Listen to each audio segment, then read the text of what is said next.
Muchas gracias por la presentación. Ya que me conocen, vengo a hablar un poco de un tema que es súper interesante y que a mí me parece que son de los grandes detalles que se puede hablar en la medicina de urgencia, que es el ácido tranexámico en trauma. ¿Ya? Primero que nada, dejar en claro que no tengo ningún conflicto de interés y que lo que puedo hablar acá es mi opinión o mi interpretación de lo que he leído y de lo que les quiero presentar. Hablar de ácido tranexámico en trauma, me parece a mí, es hablar de la guinda de la torta, del pequeño detalle que puede cambiar la evolución de un paciente o la pequeña diferencia que hace, que demuestra alguien que sabe, alguien de que sabe casi absolutamente todo lo que se puede hacer por un paciente. ¿Por qué? Porque habitualmente cuando hablamos de politrauma, de pacientes graves, de pacientes exsanguinándose, hablamos de resucitación hemostática, de protocolos de transfusión masiva, de cirugía de control de daño, etc. Pero se nos olvidan a veces pequeños detalles que probablemente muchos de acá ni siquiera conocen y que son detalles que muchas veces tienen tanta evidencia como algunas cosas de las que hablamos siempre y que tienen pequeños puntos que pueden salvar la vida de un paciente. Es por eso que hoy día voy a hablar de la guinda de la torta, que es el ácido tranexámico, ¿ya? Y mi misión hoy día es esta solamente, que ojalá cuando ustedes se vayan para casa, en especial los médicos generales de zona, los que trabajan en lugares alejados, se acuerden de mí cada vez que vean un paciente que llegue antes de 3 horas con una hemorragia significativa o que tenga riesgo potencialmente de tener un sangrado grave. Por favor, pónganle 1 gramo de ácido tranexámico en 10 minutos y 1 en 8 horas. Y probablemente así, tal vez, le agreguen una vida a ese paciente. Ahora, ¿de dónde saqué esto? Se me ocurrió a mí, lo leí en algún lado, ¿por qué algunos de acá no lo conocen? La verdad es que el resto de mi clase va a ser de lo siguiente, de convencerlo con las cosas que conozco, de que por favor, mientras tengan un paciente así, usen el ácido tranexámico. Lo primero es hablar un poco de fisiopatología. Sé que lo que les voy a mostrar es un extra resumen de algo que es infinitamente complejo, pero quiero que se hagan la idea, porque es así como funciona un poco todo. Conocemos la vía extrínseca e intrínseca de la coagulación, que la verdad es que nos la enseñan separada, pero hoy en día se sabe que son algo que está bastante junto y que interactúa mucho entre sí, lo que finalmente genera que se active el factor 10, que a su vez activa el factor 10A, que genera una cascada de eventos que finalmente desencadenan en que se produce fibrina a través de la ruptura del fibrinógeno. Y la fibrina es clave en el proceso de coagulación porque es lo que forma un monómero que forma una red, que es lo que finalmente captura las plaquetas y eso es lo que va a generar el coágulo. Y es aquí, en la remodelación de la fibrina, donde la fibrinolisis y donde ciertos eventos van a desencadenar el daño al cual podemos revertir en algún proceso con el ácido tranexámico. Es sabido que en el trauma hay ruptura endotelial muchas veces, hay daño de tejido, hay hemorragia, lo que llega a shock. Estas dos cosas, el daño de tejidos y la hemorragia, en el fondo que lleva al shock, es lo que genera 4 cosas. 2 de ellas son las importantes. Por un lado hay disfunción plaquetaria, una cascada inflamatoria desencadenada por la proteína C, y hay inflamación y fibrinolisis. Y es aquí donde el ácido tranexámico tiene algún rol y la fisiopatología de este antifibrinolítico nos puede ayudar a salvar alguna vida, ¿ya? Incluso antes de que el paciente tenga de fondo de frentón una coagulopatía inducida por trauma, ¿ya? Finalmente, ¿qué es lo que quiero que se lleven para la casa? Es que el ácido tranexámico en suma pone la balanza a favor de la antifibrinolisis y la antiinflamación. Y es ahí el rol donde podría disminuir la mortalidad en algún setting de paciente, ¿ya? Ahora, ¿qué evidencia hay detrás de esto? La verdad es que en los estudios iniciales es en sangrado femenino, pero el mayor volumen de evidencia es en cirugía ortopédica y cirugía electiva, ¿ya? Y en eso está bien demostrado y hay buena cantidad de estudios, hay varios metaanálisis que muestran que reduce el sangrado de manera significativa y reduce las transfusiones, ¿ya?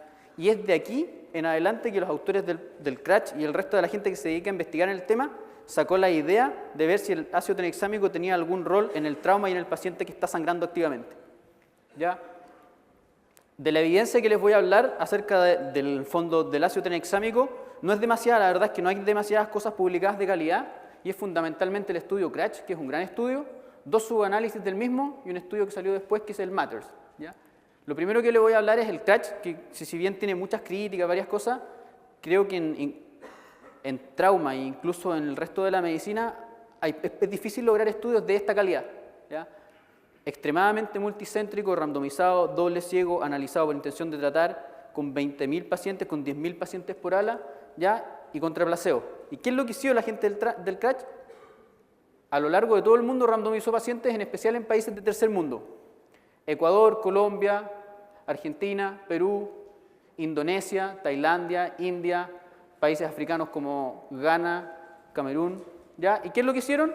Buscaron pacientes adultos que tuvieran un sangrado significativo definido como frecuencia cardíaca mayor a 110 o presión arterial menos de 90, o pacientes que al médico le pareciera que evidentemente estuvieran en riesgo de hemorragia. Y hicieron algo extremadamente simple. Los randomizaron a placebo o a 1 gramo de óxido tranexámico en 10 minutos y el otro gramo en las siguientes 8 horas. Vieron varias cosas, ya tiene varios resultados. Les voy a mostrar solo algunas cosas que me parecen las importantes. Como outcome principal, vieron mortalidad por cualquier causa de 28 días. ¿Ya? Vieron una reducción de 14,5 a 16, lo que si uno lo calcula da un NT de 67. O sea, necesito tratar a 67 pacientes para salvar por cualquier causa la mortalidad de uno. ¿Ya? Algunos dirán que no es mucho, pero si uno lo compara con algunas terapias que tenemos en la medicina, no es tan malo.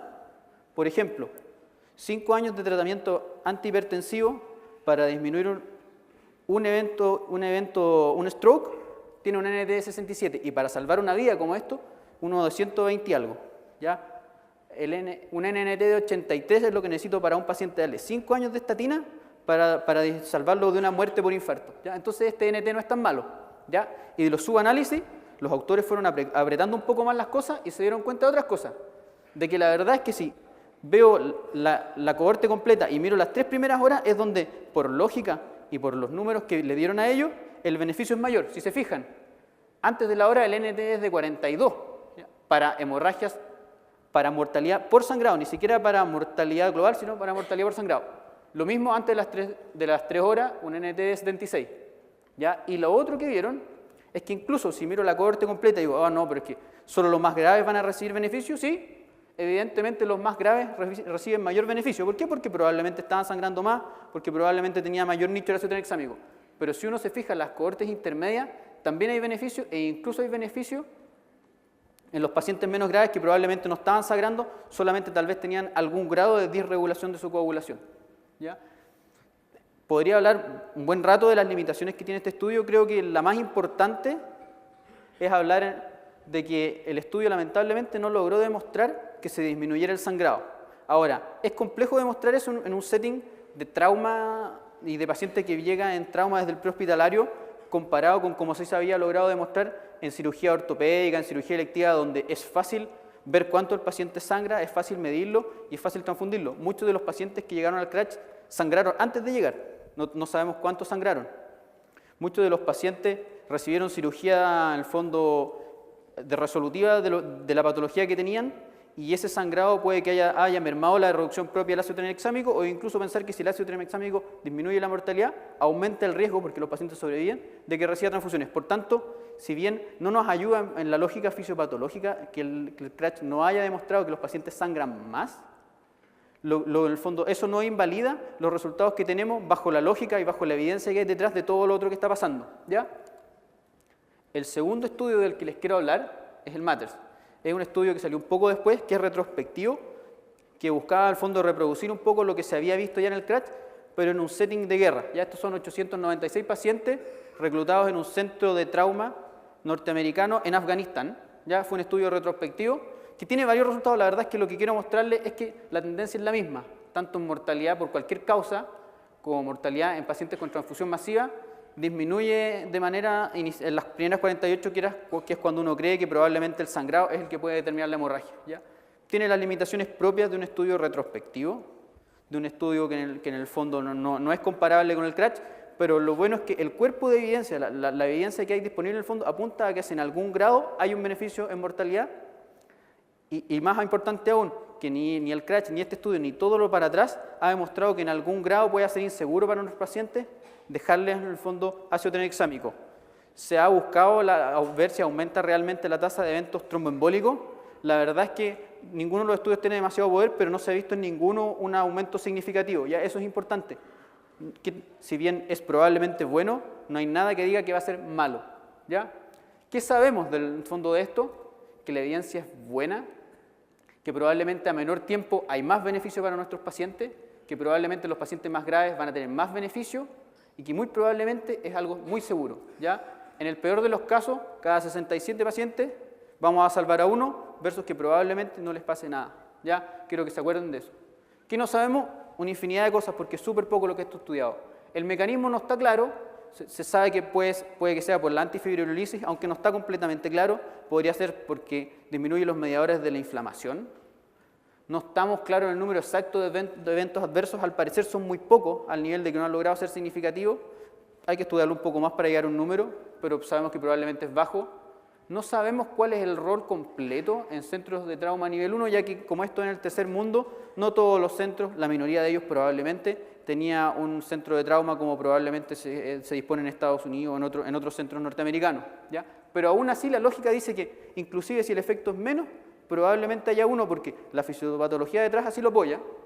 Y lo último es que el ácido tranexámico en trauma no está claro cuáles son sus efectos en el trauma cráneoencefálico aislado. Y hay un estudio corriendo, que es el CRASH-3, que nos va a hablar un poco más de esto.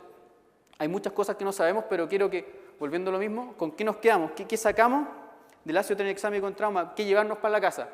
Y creo que es súper simple. Es algo que potencialmente toda la evidencia dice que nos va a generar beneficio a nuestros pacientes y que es seguro y probablemente tenga algún grado de efectividad. Entonces, ante la duda, no hay mucho que pensar. Yo les recomiendo usen tranexámico en trauma. Y volviendo a mi misión hoy día, que era súper simple, quiero que se lleven para la casa esto. Cuando le llegue a un paciente que está sangrando o que tiene evidente riesgo de sangrar, si estamos antes de las 3 horas, por favor, un gramo de ácido tranexámico en 10 minutos y otro en las siguientes 8 horas.